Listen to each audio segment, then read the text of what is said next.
নরসিংদীতে বিএনপির দুই গ্রুপের সংঘর্ষ, পুলিশ সহ আহত 4। নরসিংদীর পলাশে শোডাউনকে কেন্দ্র করে বিএনপির দু গ্রুপের সংঘর্ষের ঘটনা ঘটেছে।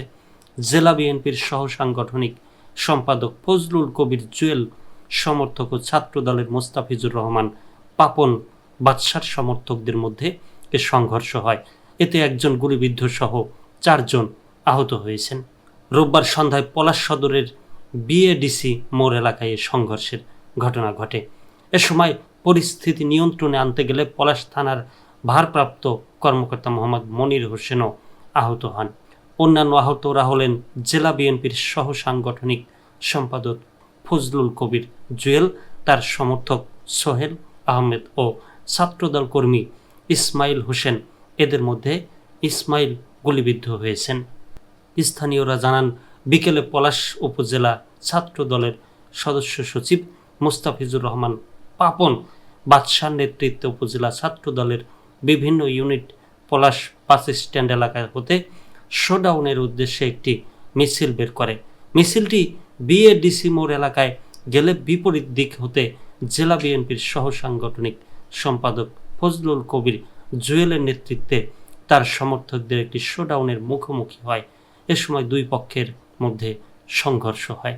এতে গুলিবিদ্ধ হয়, আহত হয় উপজেলা ছাত্র দলের কর্মী ইসমাইল হোসেন, বিএনপি নেতা ফজলুল কবির জুয়েল ও সোহেল আহমেদ। খবর পেয়ে থানা পুলিশ ঘটনাস্থলে গিয়ে পরিস্থিতি নিয়ন্ত্রণে আনার চেষ্টা করে। এ সময় পলাশ থানার ভারপ্রাপ্ত কর্মকর্তা মোহাম্মদ মনির হোসেন এলোপাথারি মারপিটে আহত হন। আহতদের মধ্যে ইসমাইল ও সোহেলকে ঢাকা মেডিকেল কলেজ হাসপাতালে নেওয়া হয়েছে, আর ফজলুল কবির জুয়েলকে প্রথমে নরসিংদী সদর হাসপাতালে নেওয়া হলে অবস্থা গুরুতর হওয়ায় তাকেও ঢামেকে পাঠানো হয়। এছাড়া আহত ওসি প্রাথমিক চিকিৎসা নিয়েছেন। নাম প্রকাশ না করা শর্তে একজন জানান, সংঘর্ষের সময় ফজলুল কবির জুয়েল দৌড়ে পার্শ্ববর্তী একটি মসজিদে আশ্রয় নেয়। এ সময় প্রতিপক্ষের লোকজন তাকে মসজিদের ভেতর থেকে টেনে হিঁচড়ে বের করে এলোপাথারি কোপাতে থাকে। এ সময় পলাশ থানার ওসি ফেরাতে গেলে তিনিও এলোপাথারি মারপিটে আহত হন।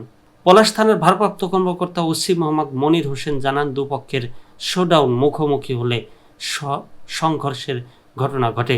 এতে একজন গুলিবিদ্ধ সহ 3 জন আহত হয়েছেন। পরিস্থিতি নিয়ন্ত্রণে আনতে গিয়ে আমিও আহত হয়েছি, তবে বড় ধরনের কোনো হতাহতের ঘটনা ঘটেনি। বর্তমানে এলাকার পরিস্থিতি স্বাভাবিক রয়েছে এবং এলাকায় অতিরিক্ত পুলিশ মোতায়েন করা হয়েছে।